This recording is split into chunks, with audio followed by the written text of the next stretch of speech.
आज हम लोग प्रश्नावली 1.1 का परिचय अर्थात 10वीं क्लास के मैथ का आज शुरुआत हो रहा है, जिसमें हम लोग देखेंगे कि इसका परिचय क्या है। उसमें सबसे पहला अहम भूमिका निभाता है यूक्लिड विभाजन प्रमेय या एल्गोरिथ्म। अगर ये जान लिए ना तो 1.1 में कुछ नहीं है, सब खत्म हो जाएगा, तुरंत बन जाएगा। अगर इसका बढ़िया से जान लिया जाए यूक्लिड प्रमेय का आखिर है क्या, तो समझ लिए बन गया। तो सबसे पहले थोड़ा समझ ले जाए, जिस संख्या से भाग देते हैं उसको क्या कहते हैं। जिस संख्या से भाग देते हैं उसको कहते हैं भाजक, जिसमें देते हैं भाग उसको कहते हैं भाज्य। यह है भाज्य और यह है भाजक और यह है भागफल।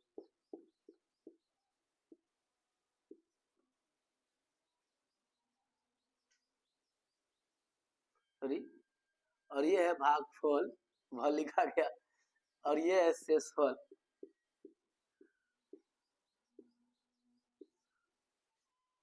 तो हम लोग पहले से जानते हैं, जैसे ये संख्या है, मान लिया जाए 17, इसमें भाग करना है 5 से, 5 3 15, घट के आएगा 2। हम लोग शुरू से पढ़ते आ रहे हैं कि अगर आपको 17 चाहिए भाग चेक करने के लिए, तो इन दोनों को गुणा कीजिए, इसको जोड़ दीजिए। जैसे 5 3 15, 2 को जोड़ दीजिए 17। तो इसको कहते हैं विभाजन विधि, ये विभाजन सूत्र जो आगे हम लोग पढ़ेंगे। जैसे होता है कुछ भाज्य बराबर भाजक गुणे भागफल प्लस शेषफल।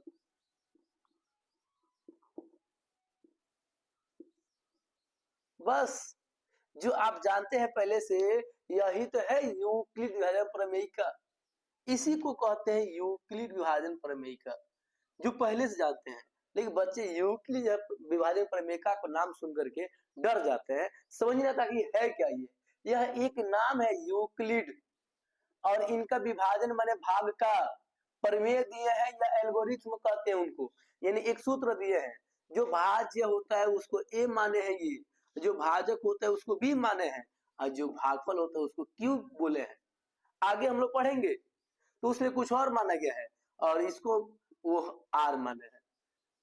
जब आगे भाग करेंगे तो वहां पे देखेंगे भाज्य को पी एक्स, इसको जी एक्स, इसको क्यू एक्स, इसको आर एक्स, लगभग यही है, बस यहाँ पे पी एक्स है और यहाँ पे जी एक्स है। बस यही विभाजन सूत्र है और यही यूक्लिड विभाजन प्रमेयिका है या एल्गोरिथ्म है, दोनों एक ही बात है। तो इस फॉर्मूला पर बैठा दिया जाए इसको, तो देख सकते हैं बाबू कि ए बराबर क्या हो जाएगा, ए बराबर भाजक यानी बी गुणे भागफल यानी क्यू प्लस शेषफल यानी आर। और इस प्रकार हम लोग विभाजन यूक्लिड प्रमेयिका को सिद्ध कर चुके हैं। लेकिन एक कंडीशन यहाँ पे और होता है, जहां करके शून्य से बड़ा और बराबर होता है आर, लेकिन बी से छोटा होता है। आखिर ये है क्या, और ये हम थोड़ा समझा दे बाबू, ये कुछ नहीं है। जैसे ये भाग किया जाए, इसको इसी को भाग किया जाए, अगर हम 5 से भाग कर रहे हैं तो क्या होगा। 5 से भाग किया जाए, अब शुरुआत करते हैं 15 से। अगर ये 15 रहता तो 5 3 15 कट कर जाता, पूरा पूरा कट जाता, और इस वक्त पूरा कट गया है तो शेषफल बच गया शून्य। शेषफल बोलिए या शेष बच गया हम लोग का शून्य। अगर यही रहता 16 तो 5 3 15 हो जाता और घट के आता 1, शेषफल आया 1। अगर यही रहता 17 जो अभी भाग किए थे, तो 5 3 15 और घट के आ जाएगा तो 2, शेषफल हो जाएगा 2। अगर इसी प्रकार 18 तो ये हो जाएगा 3, ये रहेगा 19, ये हो जाएगा 4 और ये हो जाएगा 20। यदि लास्ट रखा जाए 20, 4 हो गया, तो ये 3 मर्त में नहीं, अब कटेगा 4 मर्त में, 5 चौका 20। अब इसे क्या समझ में आया कि 5 से भाग करेंगे तो उसका शेषफल 0 1 2 3 4 आएगा, क्योंकि जब 5वां शेष आएगा तो उसमें ये एक मर्त में बढ़ करके आराम से कट जाएगा। 5वां शेष तो आने वाला नहीं है, क्यों नहीं आएगा? क्योंकि ये 5 से खुद भाग कर रहा है, तो 5वां शेष कैसे होगा? अब कोई कहेगा सर 6 शेष आएगा, 6 शेष कैसे आएगा? अगर 6 शेष आता तो एक मर्तबे और बढ़ा करके मान लीजिए 5 बढ़ जाएगा, जैसे 5 चौका 20, 4 मर्तबे 20 आ रहा है, तो 5 मर्तबे 5 25 25 है, 5 बढ़ जाता। उसी तरह से एक मर्तबा बढ़ाएंगे तो 5 बढ़ जाएगा, तब एक मर्तबे 5 बढ़ेगा तो घट के फिर एक आ जाएगा, तो 6 शेष तो आने वाला नहीं है। इस यानी 4 के ऊपर 5 6 7 8 9 10 कभी शेष नहीं आएगा अगर आप 5 से भाग करेंगे तब। उसी प्रकार आप अपने मन से बताइए कि 8 से भाग किया जाए किसी संख्या में तो उसका शेषफल क्या क्या आएगा? हम जानते हैं, आप सही बता रहे हैं कि 0 से स्टार्ट होगा, 0 1 2 3 4 5 6 7 तक लास्ट आएगा, 7 के ऊपर नहीं आएगा। आप देख सकते हैं यहाँ पे, अगर ये 8 है, 8 शेष आएगा तो एक मत में कट नहीं जाएगा, एक मत बढ़ा नहीं देंगे हम लोग। तो यही हम लोग का है आर का मान। ध्यान से देखिए, तो जिससे भाग कर रहे थे उसको कर रहे थे बी, तो यही तो बी है 5, और हम क्या समझ लिए कि है आर, और आर का समझ लिए कि हमेशा 5 से छोटा आएगा। हाँ, कहां से शुरुआत होगा? 0 से शुरू होगा, 0 1 2 3 4 हमेशा 5 से छोटा आएगा, क्योंकि यहाँ पे 5 था। यानी अगर हम बात करें तो ये 0 से शुरू होगा, आर का मान 0 से छोटा शुरू होगा, 0 1 2 3, लेकिन लास्ट बी से पहले खत्म हो जाएगा। तो वही तो बात हुआ। इसका मतलब क्या हुआ कि आर का मान 0 से बड़ा और बराबर है। अच्छा, 0 से बड़ा और बराबर नहीं समझ रहा है कुछ आदमी को, तो ऐसे समझिए, x का मान 0 से बड़ा का मतलब क्या हुआ कि x का मान होता है 1 2 3 4 इस प्रकार डैश। जैसे अगर कह दिया जाए x का मान प्राकृतिक संख्या है तब, परिमेय संख्या के लिए कुछ और हो जाएगा। अगर वही कह दिया जाए कि x का मान यदि 0 से छोटा है, अब देखिए जिसकी तरफ कहा जाता है कि जिधर मुंह खुला रहता है वही बड़ा है, और वही बड़ा है यानी x का मान 0 से छोटा है, और 0 से छोटा है अगर कोई कह दे पूर्णांक संख्या, प्राकृतिक बोलेगा तो 0 से छोटा तो होता ही नहीं प्राकृतिक, क्योंकि शुरू होता है 1 से, तो पूर्णांक बोल दिया जाए तो हो जाएगा आप लोग का -1 -2 -3, ये सब 0 से छोटी संख्या होता है क्योंकि माइनस में है। हम ये कहना चाह रहे हैं कि r का मान 0 से बड़ा होता है और उसके बराबर भी होता है, ये बराबर बोल दिया। जैसा भी हम बोले यहाँ पे x का मान 8 से बड़ा और बराबर है, 8 से बड़ा यानी ये x बड़ा है, अब किसके बराबर है? 8 के बराबर, यानी क्या होगा इसका सोचिए तो, 8 से बड़ा यानी 9, लेकिन ये बराबर का चिन्ह भी है, मतलब 8 के बराबर भी है, यानी 8 भी है, यानी x का मान हो जाएगा 8 9 10, प्राकृतिक संख्या की बात कर रहे हैं, 11 डैश डैश हम लोग का हो जाएगा, मैंने अनंत तक चल जाएगा। तो यही बात है कि r का मान 0 से बड़ा है, 0 से बड़ा क्या होता है? 1 2 3 4 5, लेकिन 0 के बराबर भी है, यानी 0 1 2 3 4 5, कहां तक? तो लास्ट b से छोटा है। देख सकते हैं इन दोनों को ध्यान से, तो r से बड़ा है b, यानी b का मान r से छोटा है। अगर ये बराबर का चिन्ह दिए रहते तो क्या होता? बराबर का चिन्ह दिए होते तो यह 5 के बराबर आ जाता, जो गलत होगा। अब बताइए आप लोग एक क्वेश्चन पूछते हैं कि अगर किसी संख्या में हम मात्र बताया जाए कि 4 से भाग करेंगे तो उसका हार यानी शेषफल क्या क्या आएगा, आप कमेंट में कीजिएगा। और यही हम लोग का यूक्लिड विभाजन प्रमेय का। अब देखा जाए हम लोग इसका HCF कैसे ज्ञात करते हैं, यानी इस विधि से HCF यानी महत्तम समापवर्तक कैसे ज्ञात करते हैं, महत्तम समापवर्तक यानी HCF कैसे ज्ञात करते हैं। अब हम लोग देखते हैं कि यूक्लिड विभाजन प्रमेय का या एल्गोरिथ्म का प्रयोग करके HCF कैसे ज्ञात करते हैं। HCF मतलब हाईएस्ट कॉमन फैक्टर। अगर आप HCF और LCM नहीं जानते हैं कि HCF कहते किसे है, LCM कहते किसे है, आखिर HCF क्या होता है, LCM क्या होता है, तो एक और वीडियो इसके बाद है, उसको देख लीजिए। अब आपको समझ में आ जाएगा कि HCF क्या है, LCM क्या है। आखिर वो उसका नाम, जबकि यहाँ पे देख सकते हैं HCF, हाईएस्ट। अच्छा, महत्तम समापवर्तक लिख दिया जाए।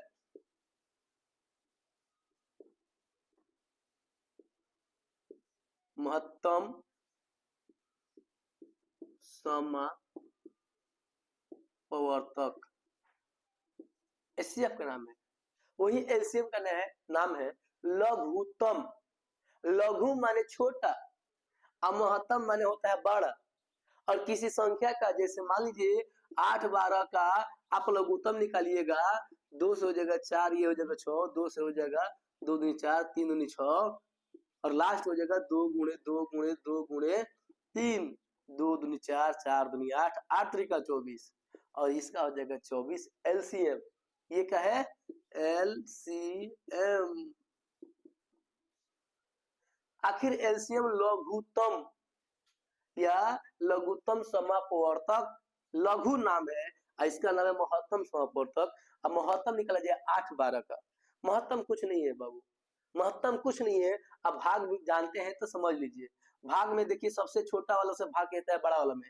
जैसे महत्तम निकाले हम तो 8 से भाग करेंगे 12 में, तो जब तक शेष नहीं आता है तब तक भाग करते रहना, भाग करते रहना, करते रहना। लेकिन देखिए तो एक ही मात्रा में शेष हो जाएगा। 8 एकम 8 घट के आएगा 4, ये तो शेष हो गया तुरंत है।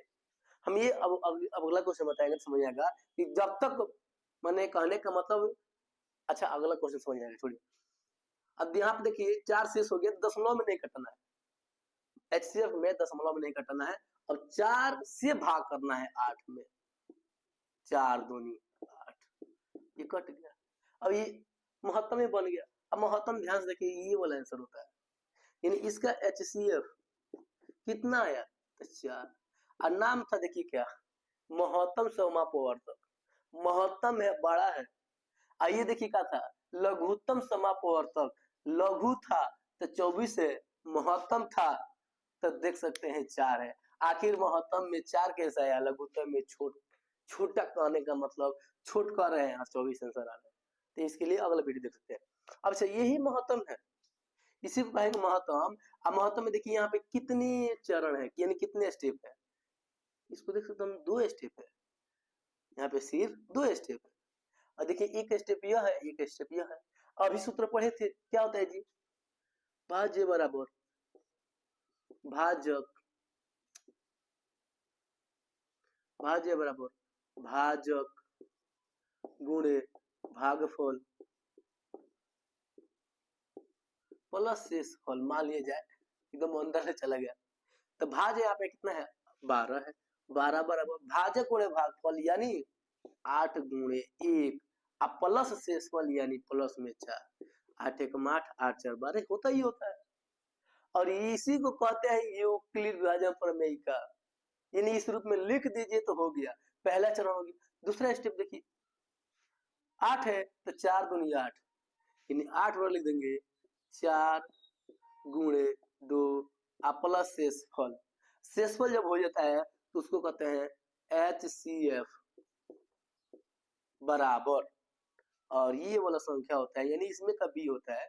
फॉर्मूला समझे थे कि A बराबर BQ प्लस R, और इसी को लिख दीजिए इस रूप में तो हो जाएगा हम लोग HCF, यानी HCF हो जाएगा बी वाला, यानी 4 आंसर होगा इसका। इसे तो कहते हैं HCF, और इसे ही कहते हैं इसका प्रयोग करके HCF निकालना। माने जितना स्टेप है उसको इस रूप में बैठा दीजिए, आपका आंसर हो जाएगा। ठीक है, अब हम लोग HCF और LCM निकालेंगे, तो उसमें एक क्वेश्चन और देख लेंगे HCF का।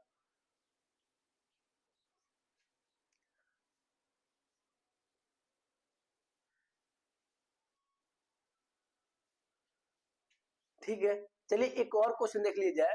जो हम बोल रहे थे जब तक भाग हो तब तक भाग करना है, वो हम कहना क्या चाह रहे हैं। अब थोड़ा समझ लीजिए, क्वेश्चन दे दिया जाए, मान लिया जाए आप निकाल दीजिए, 2 से ही HCF ज्ञात करना है, इतना है, इतना में या इसका और इसका HCF ज्ञात करना है। तो देखिए 2 से पहले महत्तम करेंगे, यानी भाग करेंगे कितना में, 8 4 3 4 5, इतना संख्या दिया है। तो जब तक भाग लगे, जब तक शेष ना हो तब तक करिए, दो एक सॉरी 2 चौका 8 कट जाएगा, 4 उतरेगा, क्या होगा 2 दूनी 4 कट जाएगा, 3 उतरेगा, 2 एकम 2 कट के एक आ जाएगा, 4 उतरेगा, 2 सते 14 हो जाएगा, कट जाएगा, ये 5 आया, 2 दूनी 4 हो जाएगा, घट करके 1 हो जाएगा। अब देख सकते हैं इतना लंबा भाग हुआ, अब शेषफल 1 आया।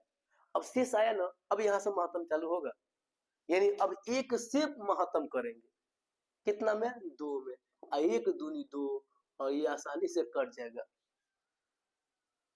हम ये कहना चाह रहे हैं कि कितने स्टेप में है, इसका ऐसे कितने स्टेप है, तो देख सकते हैं लग रहा होगा कितना बड़ा स्टेप है, और ये मात्र 2 स्टेप है, एक स्टेप यह है और एक स्टेप यह है। इसको लिखेंगे कैसे, लिख देंगे फॉर्मूला यूक्लिड विभाजन एल्गोरिथ्म से या प्रमेयिका से, एक ही बात होता है।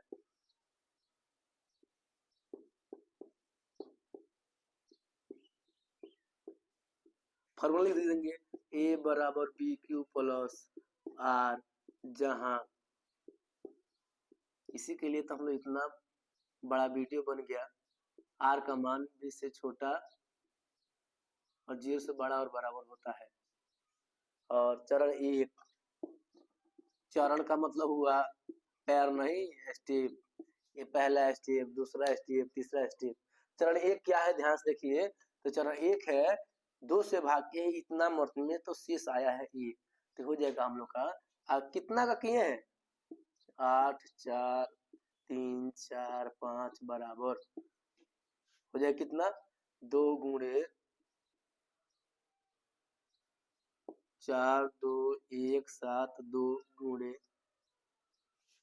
सॉरी इतना प्लस शेषफल यानी 1। चरण 2, चरण 2 क्या होगा देखिए ध्यान से, 2 में भाग किए हैं 1 से, 2 मतलब कट गया, यानी 2 बराबर लिख देंगे, ये चरण 2 है और 2 बराबर 2 1 गुणे 2 प्लस शेषफल 0, तो लिख देंगे HCF बराबर ये वाला, यानी 1 आंसर। यही तो है यूक्लिड विभाजन प्रमेयिका या एल्गोरिथ्म का प्रयोग करके HCF ज्ञात करने का तरीका। तो जब तक भाग ना लगे तब तक भाग करना है, ठीक है।